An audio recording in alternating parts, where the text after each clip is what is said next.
Good morning, middle school.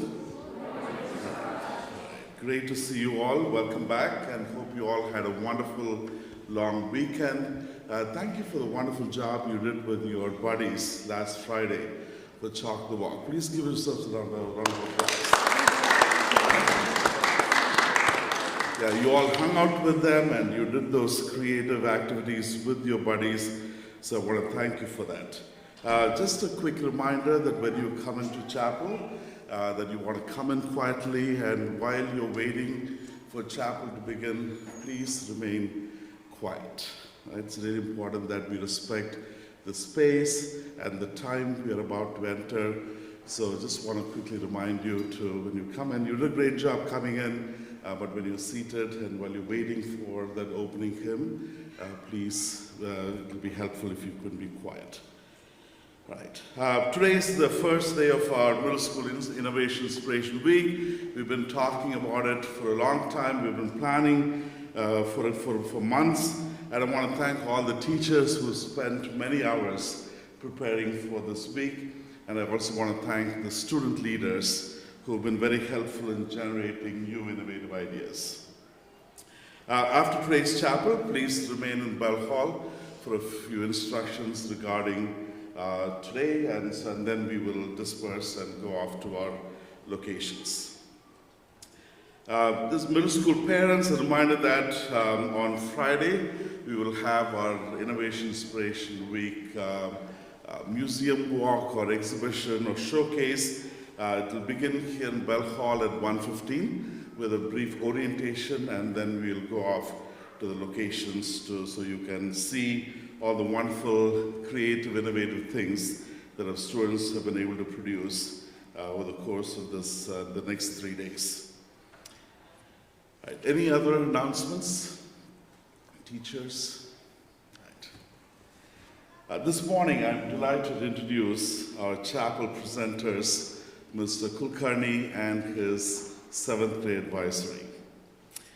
First, a few things about Mr. Kulkarni. This is Mr. Kulkarni's first year at Montgomery School, and prior to coming to Montgomery, Mr. Kulkarni taught in Maryland, in Massachusetts, and as a former AP science teacher, he knows how well middle school students need to be prepared before they get into high school.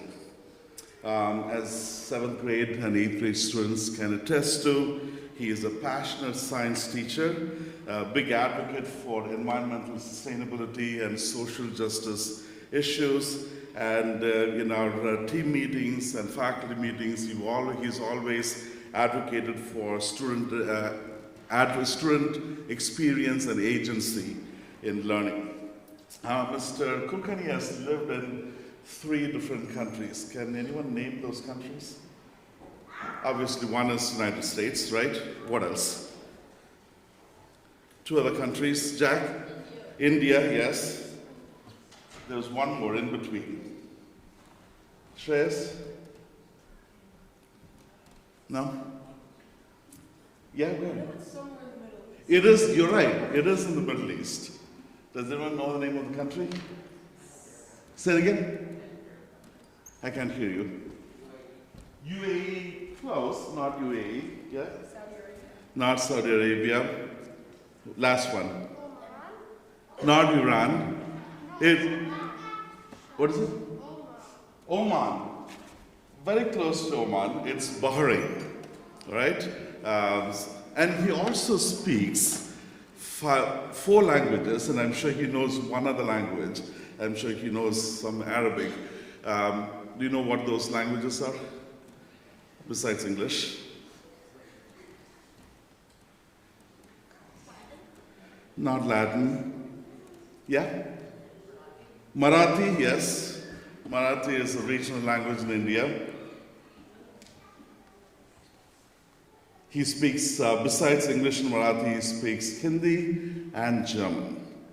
Right, so this morning we are just thrilled to have him speak to us. So over to you, Mr. Kulkarni, and 7th grade advisory. Let's give him a round of applause.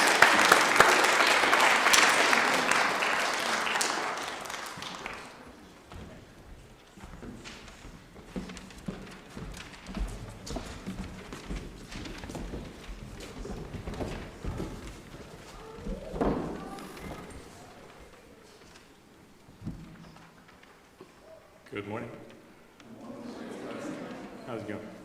Our chapel today is about Earth Day. Earth Day is this Friday, which is the 22nd. The first Earth Day was in 1970. This was, for those of us who are too young to remember, a time of troubles for the environment in the United States. It was in response to poisonous air in cities, oil spills on popular California beaches, and toxic waste that caused rivers to catch fire. Earth Day was created in response to these and other events in order to reduce our impact on the environment. Now, we have this sign. This is taken up in Burlington, Vermont, where I used to live. And a sign that says, there is no planet B. There is no alternative, despite what Elon Musk might want you to think. We can't settle Mars. This is it. This is the Earth that we have. Earth Day inspired people in the US to pass environmental protection laws such as the Clean Air Act and create the Environmental Protection Agency, or EPA. Today, Earth Day reminds us to fight for a clean environment, especially as the negative impacts of human activity become more and more apparent every day. Do you know what this image shows, by the way? Do you know what this is? Do you know what's happening here, Maya? A polar bear's iceberg is melting. Yeah, you're absolutely correct. This is global warming causing the ice sheets to melt, as well as many of the other impacts on the environment. Today we're going to introduce a few different ways that you can reduce your personal environmental footprint. We're going to talk through a few examples. We're going to start with Simone.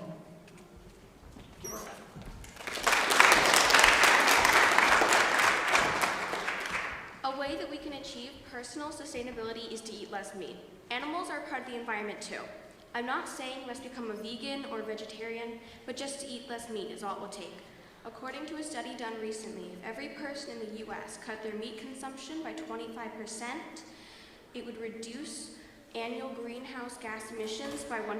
It may not sound like a lot, but it really is.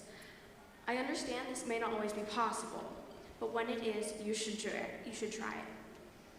An easy way to do this is to have meatless Mondays. The idea is simple, just don't eat meat on Mondays. Then you'll be one step closer to personal sustainability. Next is Josh.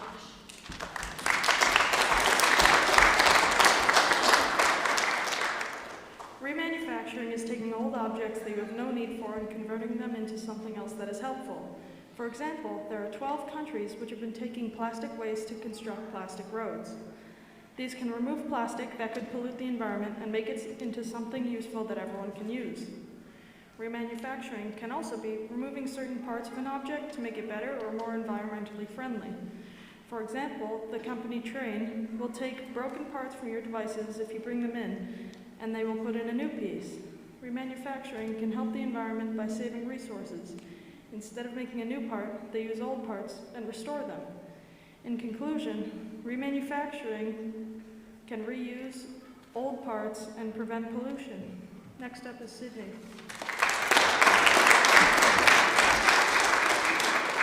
People use lots of plastic daily. You shouldn't use so much plastic because it can take up to 1,000 years to decompose. There are many ways to use less plastic. For example, you can use a reusable water bottle.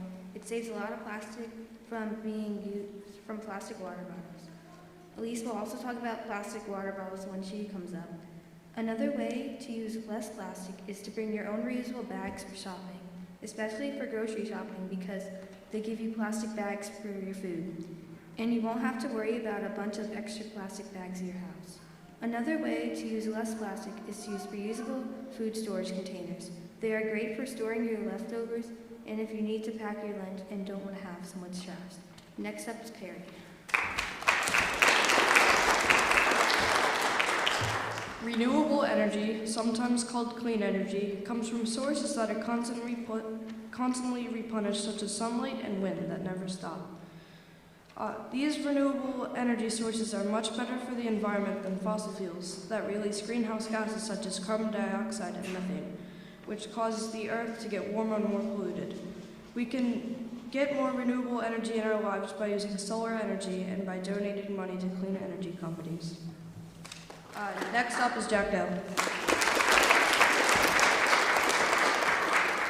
Batteries are pretty important in our lives. We use them all the time. A lot of your possessions probably run on batteries, but have you ever really thought about them? There are whole house systems like a huge battery that can run all the electricity needed for an entire house. The systems store the generated electricity or heat so that you can use the energy whenever you need it. Energy storage could be useful for people who generate their own renewable energy, as it allows them to use more of their low-carbon energy and can save them money in the long term. It doesn't cost money to install these kinds of systems, usually quite a bit, but there are taxes and other things to help. There are even companies that let you rent your own systems to make them more affordable.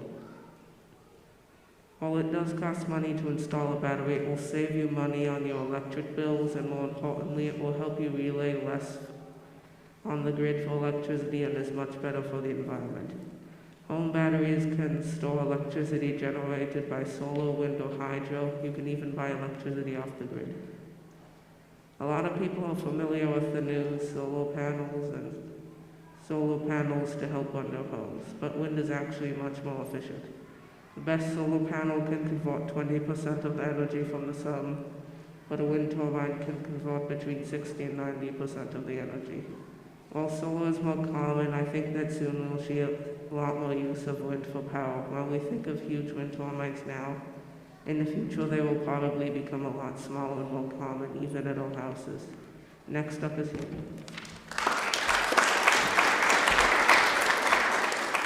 One way we can do personal sustainability is using electric cars. Cars and trucks release carbon dioxide and other greenhouse gases into the atmosphere.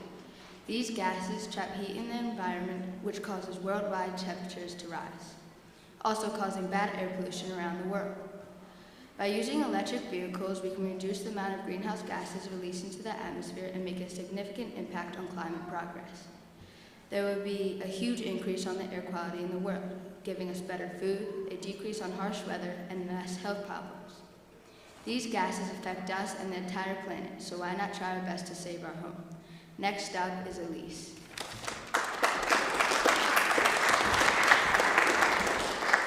Eco-friendly products are an easy way to help the environment instead of harming it. Some easy ways that you can use eco-friendly products are using a reusable water bottle. They have many advantages to help the environment. One of the ways it helps is not putting any more plastic into the ocean. Another way it helps is that it can keep your drink the temperature you want it, unlike plastic water bottles. Also, you can choose different colors and accessories. Another product to use that will help the environment is a composter. If you don't know what a composter is, it is a bin or other container used to turn garden and kitchen waste into compost.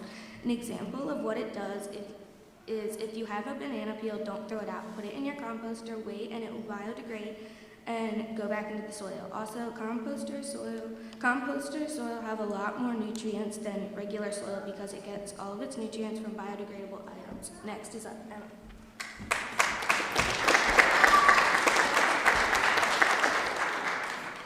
Another example of personal sustainability is growing your own food. If you grow your own food, you can reduce carbon emissions. Carbon emissions cause climate change.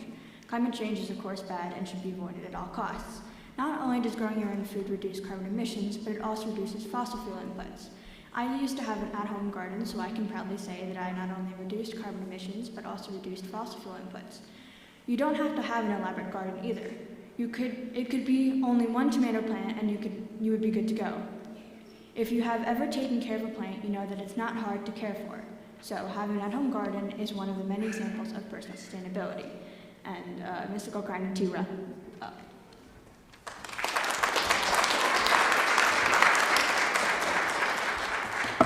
Thank you so much. Wonderful job, Bob. So just to wrap up, in addition to the suggestions we've already heard, there's a couple of other things that you can do. The first is to get more involved in your community, including through things like trash pickups, helping people register to vote, and restoring green spaces like parks. The other, you can also make your voice heard by those in power, talking to your local councilors, mayors, and congresspeople about why you think action on climate change is important. So we wanted to leave you with this quote.